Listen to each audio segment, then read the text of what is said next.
मेहनत से नहीं पढ़ता है। मेहनत तो बहुत लोग करते हैं, मेहनत तो एक मजदूर भी करता है। जय हिंद दोस्तों, दिस इज सब इंस्पेक्टर रश्मि। कैसे हो आप सभी लोग? उम्मीद करती हूँ बहुत अच्छे होंगे और अपनी तैयारी भी बहुत अच्छे से कर रहे होंगे। आज हम लोग बहुत दिन के बाद मिल रहे हैं।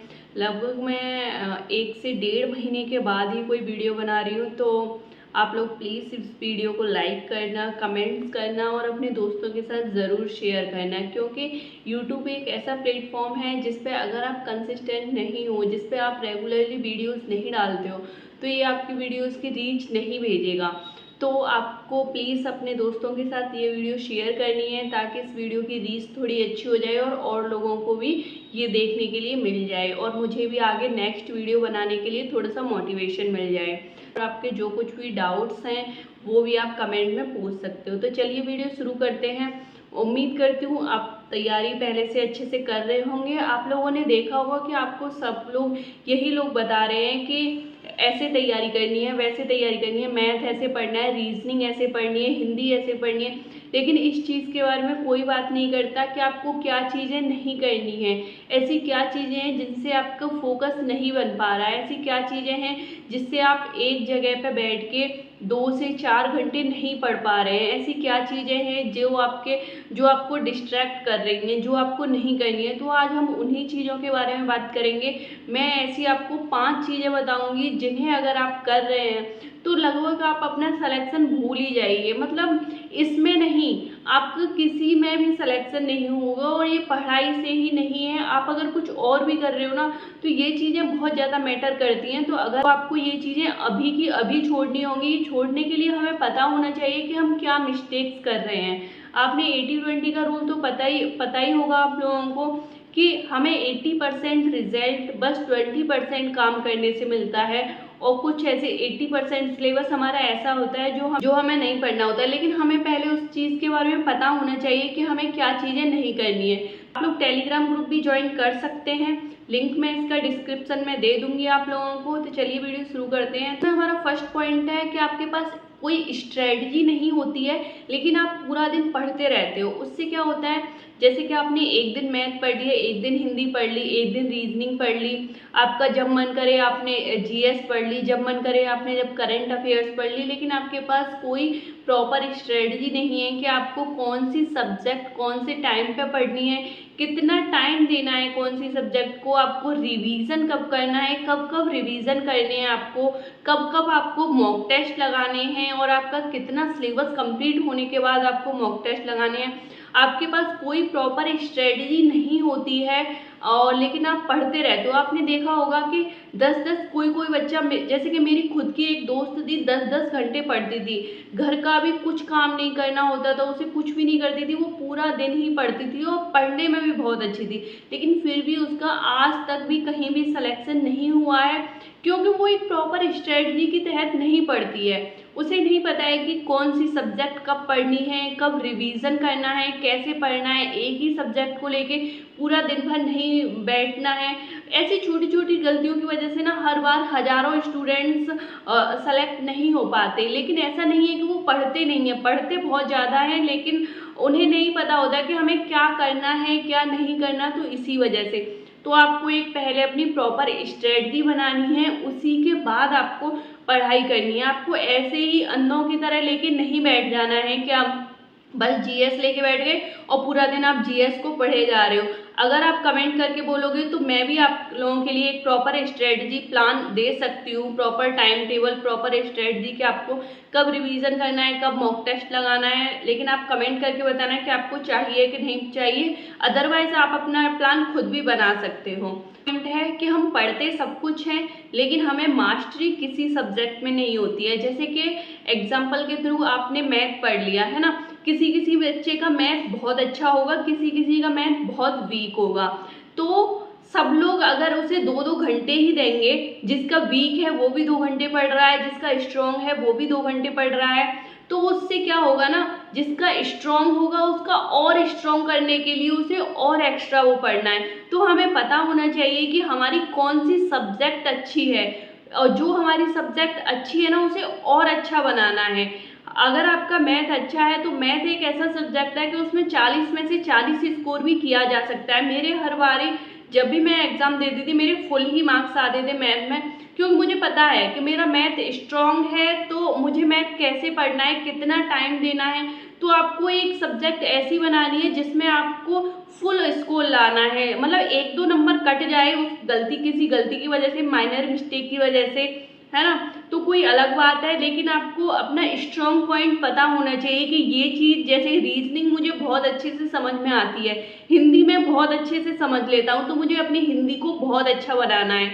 आपकी हिंदी अच्छी है, आप हिंदी में 37-38 स्कोर कर सकते हो, लेकिन अगर आप उसमें 30 ही करके रह रहे हो क्योंकि आपने अपनी हिंदी को और अच्छा नहीं बनाया है, तो उससे क्या होगा, आप 5-6 क्वेश्चन बहुत मैटर करते हैं, एक ही क्वेश्चन बहुत मैटर करता है, आधा नंबर बहुत मैटर करता है, 0.25 से भी लोग निकलते हैं, तो 5-6 क्वेश्चन तो बहुत ज़्यादा मैटर करते हैं। तो आपको, अगर आप हिंदी में 38 क्वेश्चन सही कर सकते हो, वहाँ आप 30 क्वेश्चन सही कर रहे हो, तो 8 क्वेश्चन का डिफरेंस बहुत ज़्यादा हो जाता है। तो आपको अपना पता लगाना है कि मेरी कौन सी सब्जेक्ट स्ट्रॉन्ग है, तो अपनी स्ट्रॉन्ग सब्जेक्ट को आपको बहुत अच्छे से पढ़ना है और ज़्यादा टाइम देना है, और वीक सब्जेक्ट को भी ऐसे नहीं छोड़ देना है कि इसे तो पढ़ना ही नहीं है। उसमें इनफैक्ट आप इतना कर लीजिए कि 40 क्वेश्चन आएंगे तो 40 क्वेश्चन में से आपके 25 क्वेश्चन सही हो जाएं। तो आपको इस तरह से पता होना चाहिए और आप इन्हें सही कर लीजिए। उम्मीद करती हूँ आप जो भी मिस्टेक्स मैं बता रही हूँ उन पे आप अपना काम करोगे और उन्हें आप अपना सुधारोगे। नेक्स्ट मिस्टेक है हमारी सोशल मीडिया और रील्स का नशा, मोबाइल का नशा। क्या होता है पता है हमारे साथ, आप लोग खुद इसे रिलेट करोगे खुद से।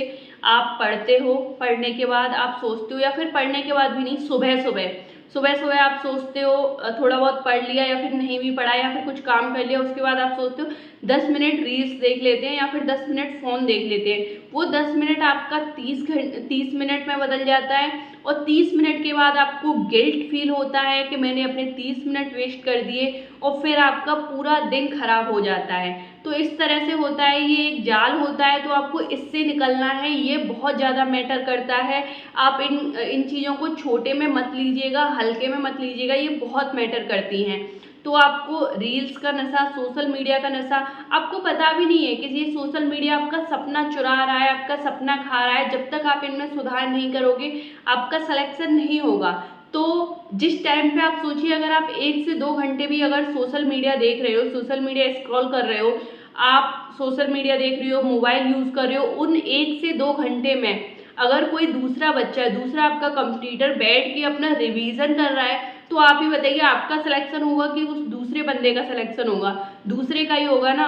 तो आपको ये सोशल मीडिया और मोबाइल के नशे को दूर करना है, स्पेशली रील्स, ये आपके फोकस को भी कम करती हैं, तो आपको इनसे बचना है। आपके 10 मिनट कब 1 घंटे 2 घंटे में बदल जाते हैं, आपको पता भी नहीं होता, और फिर ये नशा ऐसा होता है कि हम एक चीज़ पे बैठ के फिर फोकस नहीं कर पाते हैं। तो आपको इस चीज़ को भी दूर कर।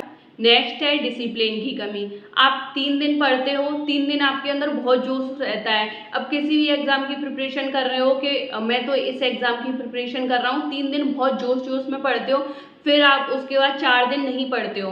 लोगों के लिए एक चीज़ बता दूँ कि कोई भी एग्ज़ाम मेहनत से नहीं, कंसिस्टेंसी से निकलता है। आप दिन में क्या पढ़ रहे हो इससे ज़्यादा मैटर करता है कि आप हर दिन पढ़ रहे हो कि नहीं पढ़ रहे हो। ये बहुत ज़्यादा इम्पोर्टेंट है। आप दिन में क्या पढ़ रहे हो इससे इम्पोर्टेंट है कि आप हर दिन पढ़ रहे हो कि नहीं पढ़ रहे हो। आपको ऐसे नहीं करना है कि 3 दिन जोश में आपने 15-15 घंटे पढ़ लिए, फिर आप 4 दिन आप किताब ही नहीं उठा रहे हो। मैं इसके ऊपर नेक्स्ट वीडियो बना दूंगी अगर आप चाहोगे तो, कि आप कंसिस्टेंट कैसे रह सकते हो, आप कैसे हर दिन, जिस दिन आपका पढ़ने का मन ना भी करे उस दिन भी आपको कैसे खुद को पुश करना है पढ़ने के लिए, कैसे आपको पढ़ना है। तो मैं नेक्स्ट वीडियो इस टॉपिक पे बना दूंगी। अगर आपको डाउट होगा इस टॉपिक में, इस पे, तो आप कमेंट सेक्शन में बता देना, मैं नेक्स्ट वीडियो बना दूंगी। तो आपको ये चीज़ ज़रूर करनी है, आपको डिसिप्लिन के साथ पढ़ना है। डिसिप्लिन बहुत मैटर करता है। डिसिप्लिन इसी में नहीं, पढ़ाई में ही नहीं, आप लाइफ में कुछ और भी करोगे, अगर आप उसमें डिसिप्लिन नहीं हो आपका कुछ नहीं होगा, आपका कुछ नहीं हो सकता, आप कुछ नहीं पा सकते लाइफ में। जब तक आप अपने लाइफ में डिसिप्लिन, अनुशासन नहीं लाओगे तो डिसिप्लिन बहुत मैटर करता है। आपको ऐसे नहीं करना है 3 दिन पढ़ लिया, 4 दिन का रेस्ट ले लिया। कभी कभी आप बीमार हो जाओ, एक आध दिन का चलता है, लेकिन ऐसा नहीं करना है कि आपको जोश में आके 16 घंटे पढ़ लिए फिर आप 2 घंटे भी नहीं पढ़ रहे हो। हमारा नेक्स्ट पॉइंट है टेस्ट सीरीज को हल्के में लेना। आपने बहुत सारे स्टूडेंट्स को देखा होगा कि हमारा अभी सिलेबस कंप्लीट नहीं हुआ है, उसके बाद टेस्ट सीरीज देंगे। जब हमारा सिलेबस कंप्लीट हो जाएगा उसके बाद मॉक टेस्ट लगाना स्टार्ट करेंगे। जब हमारा सिलेबस कंप्लीट हो जाएगा, मैथ कंप्लीट हो जाएगा, रीजनिंग कंप्लीट हो जाएगी, उसके बाद प्रीवियस ईयर पेपर लगाएंगे। तो अगर आप टेस्ट सीरीज नहीं लगा रहे हो, टेस्ट सीरीज मॉक टेस्ट आपका आईना होता है। आप इसे जितना जल्दी स्टार्ट कर दोगे आप अपने सिलेक्शन के उतने ही करीब चले जाओगे। तो आपको टेस्ट सीरीज ज़रूर लगानी है। आपका कितना भी सिलेबस कंप्लीट हुआ हो, आपको इसे हल्के में बिल्कुल भी नहीं लेना है। टेस्ट सीरीज के बिना आपका सिलेक्शन मतलब नामुमकिन ही मानिए। जब तक आप मैक्सिमम से मैक्सिमम टेस्ट सीरीज नहीं लगाओगे, आपको अपनी गलतियों का पता नहीं होगा। अलग अलग प्लेटफॉर्म से लगाइए आप। मैंने बहुत लगाई थी, बहुत। मैंने ऐसा कोई ऑनलाइन ऑफलाइन नहीं था जहाँ से मैंने test series, mock test, previous year paper नहीं लगाए थे। तो आपको ये बहुत ज़्यादा लगानी है। इन्हीं से आपको पता चलता है कि मेरा ये टॉपिक हर बार गलत होता है, तो मुझे इस टॉपिक को पढ़ना है। फिर जब आप उसे नेक्स्ट टाइम पढ़ लेते हो, फिर नेक्स्ट टेस्ट सीरीज लगाते हो ना, उसमें अगर वो सही होता है तो आपको एक अलग ही सेटिस्फेक्शन मिलता है। तो आप टेस्ट सीरीज को हल्के में नहीं लेना है, आपको ये भी लगाते रहना है। एक बोनस पॉइंट है, आपको बस डिस्ट्रैक्शन से दूर रहना है। और आपको लगभग दिन में 1 या फिर 2 दिन में 1 अगर आप मॉक टेस्ट सीरीज लगाते रहोगे ना, तो आप बहुत सारे बच्चों से आगे चले जाओगे। ये मेरी तरफ से एक एक्स्ट्रा बोनस पॉइंट है, तो आप इसे ज़रूर फॉलो करके देखना। आपका मैथ का 40% सिलेबस भी हो जाए ना, तो ही आप टेस्ट सीरीज लगाना स्टार्ट कर दीजिए, बहुत ज़्यादा बेनिफिशियल होगा। देखो, फ़र्क मेहनत से नहीं पड़ता है। मेहनत तो बहुत लोग करते हैं, मेहनत तो एक मजदूर भी करता है। फ़र्क पड़ता है कि आप किस डायरेक्शन में कर रहे हो, डिसिप्लिन के साथ कर रहे हो कि नहीं कर रहे हो, तो इसी चीज़ से फ़र्क पड़ता है। और अगर आपने ये वीडियो पूरी देखी है तो आप कमेंट करके लिखना। और अगर आप अपनी गलतियों को फिक्स करोगे, yes I will fix my mistake, आप कमेंट करके लिखना। मुझे भी पता चलेगा कितने लोगों ने वीडियो पूरी देखी है और कितने लोग अपनी लाइफ में आगे बढ़ने के लिए तैयार हैं, कितने लोग अपनी गलतियों को जान के। सबसे पहले तो हमें अपनी गलतियाँ एक्सेप्ट करना आनी चाहिए। बहुत लोग तो अपनी गलतियाँ एक्सेप्ट ही नहीं करते हैं, नहीं मैं ऐसा नहीं करता। जब तक आप अपनी गलतियाँ एक्सेप्ट नहीं करोगे तब तक आप उन्हें सुधार नहीं सकते। तो सुधारने के लिए आपको एक्सेप्ट करना पड़ेगा। आप कमेंट में लिखना yes I will fix my mistake. आप इस वीडियो को अपने दोस्तों के साथ शेयर ज़रूर करना। और अगर आप चैनल पे नए हो तो प्लीज़ सब्सक्राइब करना और वीडियो को लाइक भी करना। मिलते हैं अगली वीडियो में। आप लोग बता सकते हो कमेंट सेक्शन में कि आपको नेक्स्ट वीडियो किस टॉपिक पे चाहिए। उम्मीद करती हूँ मैं अपनी पूरी मेहनत से वीडियो बनाती हूँ। उम्मीद करती हूँ आपको पसंद आती होंगी, आपकी कुछ हेल्प होती होगी। तो चलिए मिलते हैं अगली वीडियो में। Thank you so much.